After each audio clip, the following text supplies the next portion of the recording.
We are young, we are free, yeah we free to be we.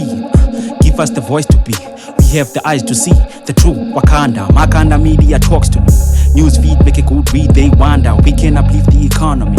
The Lord God himself we honoring in the city of saints, yeah we insane. I can't even explain how we pave ways, yeah we bringing it back in front of the land, yeah giving them death and leaving it there. He's kind, hair kind, my kind. This is Makhanda media. My name is Sophumelela and the surname is Ketelo. Currently I'm 31 years old. I started the organization back in 2017. It was registered in 2017, so back then I was 26. Sophumelela Youth Development Program. Well, we chose the name. Definitely then one will say, your name is Sophumelela, then you decided to name your organization after yourself. Basically, it's about the name itself, not because I am Sophumelela. But I always say to people, I am Sophumelela, but when you call me, you are also including yourself. Because when we translate Sophumelela in English, it means that we shall prosper. So it's including you, the person who's calling me. So we then said, let's continue calling it Sophumelela Youth Development Program because we want to prosper the community at large, basically. We have quite a number of programs. The organization is grounded on tutoring. When we started the organization, we actually wanted to motivate students because we believed that majority of the students in the location are not failing, or generally students sometimes are not failing because they don't understand, but they are failing because they are not getting enough support, and there are some socio-economic issues that they are facing within the premises of the school, within the community. So we then offer quite a number of programs and support. We focus on mentoring, we're focusing on tutoring, we're focusing on motivation. Some people call it motivation, but I like to call it talks. We just have conversations, and out of the conversations, the aim is just to inspire and ignite something out of the learners that we're working with. We now and again take outdoor activities just to relax and be in nature, and also at the same time, while we're being in nature, we are also learning. So we're learning outdoor, basically. Right. So the organization is structured in a manner that it needs board of directors as per the recommendations of social development. So we have 5 board members: the chairperson, the deputy chairperson, the secretary and the deputy secretary, as well as the treasurer. So those are the board members. Basically, they are looking at the overall running of the organization. We then have a management team that we have just amended, and definitely we're looking for people at the same time, because we've just amended that one when we had our annual general meeting.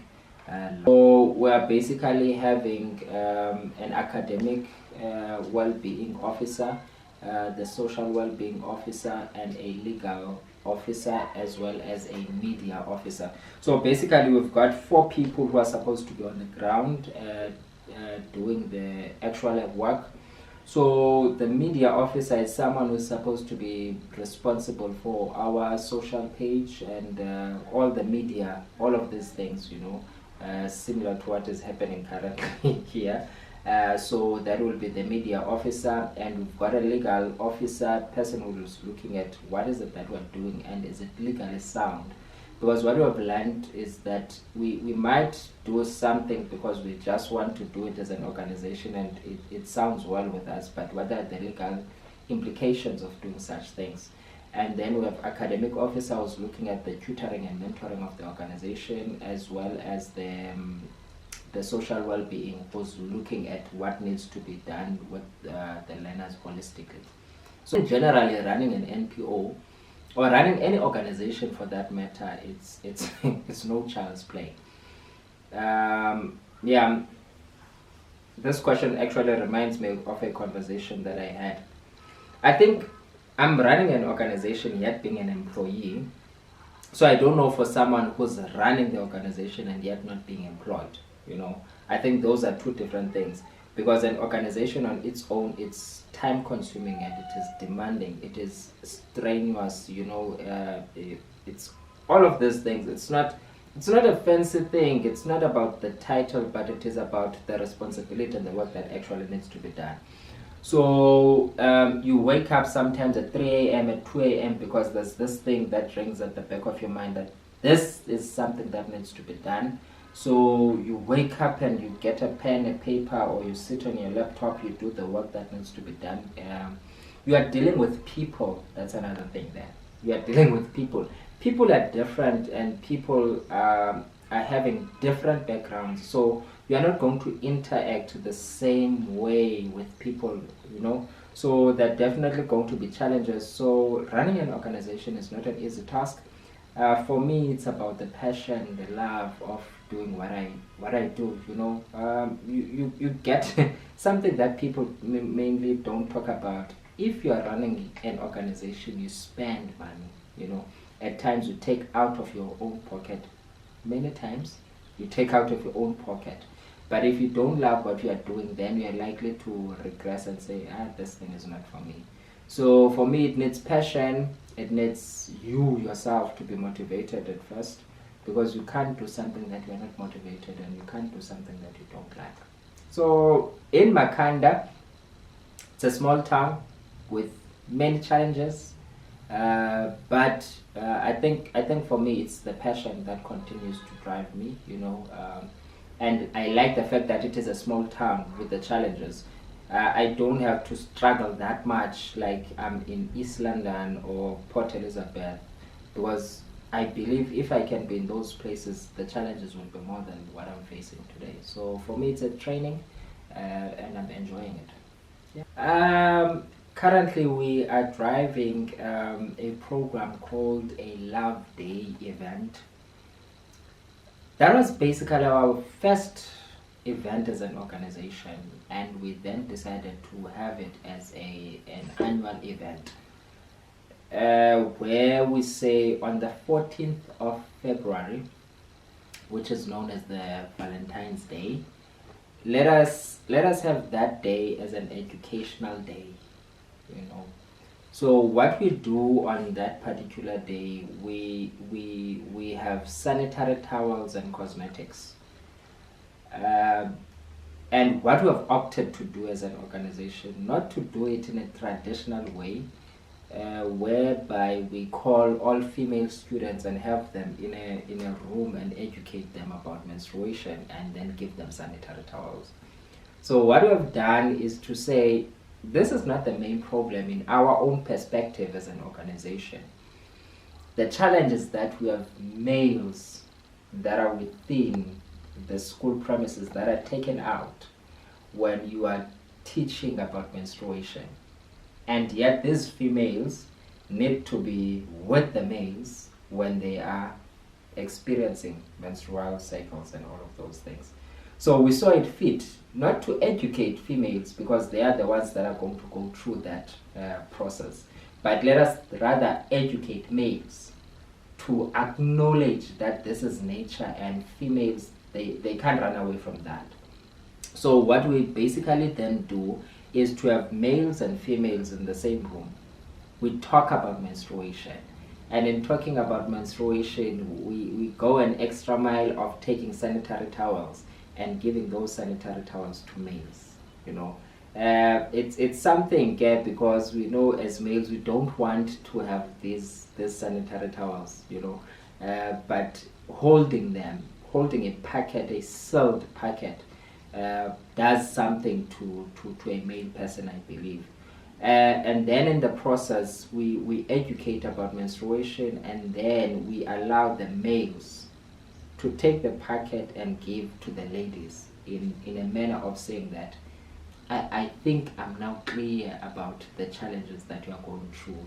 and I'm sorry for making funny comments when you are experiencing such.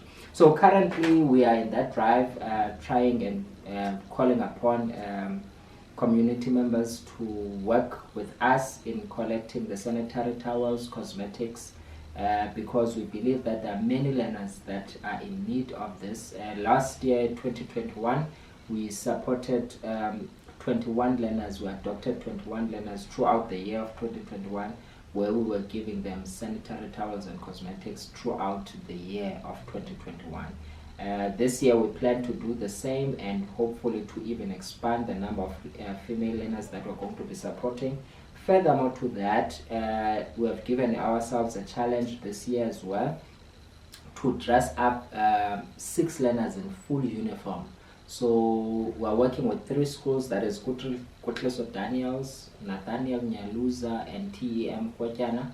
So we hope to dress up a female and a male, 2 per school, female and a male, that will be in grade 8 or that will be in grade 9. So that is the current drive that we are now pushing, collecting those donations, basically. Okay, so you answered the question on the skill sets that one would need. Yes. So I guess the next one is, where do you see the NPO in the next 5 years? Ooh. Yeah, you know, when we talk about this,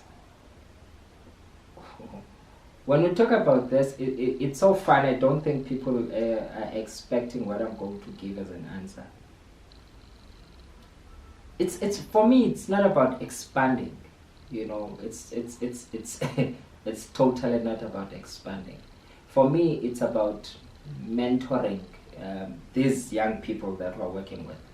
If possible, if they can establish, you know, their own organization, if they so wish, if they can partner with us if they so wish. But we wish to see transformation basically in the community, you know. If these ones that we're currently helping are able to give back to the community, I think for us we would have achieved a great deal, you know, in terms of what we want to do. Definitely one other thing that I always say is that I'm not from Makhanda. I'm originally from Mdantsane. Should I then move to Mdantsane, it would be nice to see the idea, the vision that is happening here in Grahamstown continuing. Because definitely if I move to Mdantsane, I'm going to start the organization there. It will be in Mdantsane because that's where I grew up.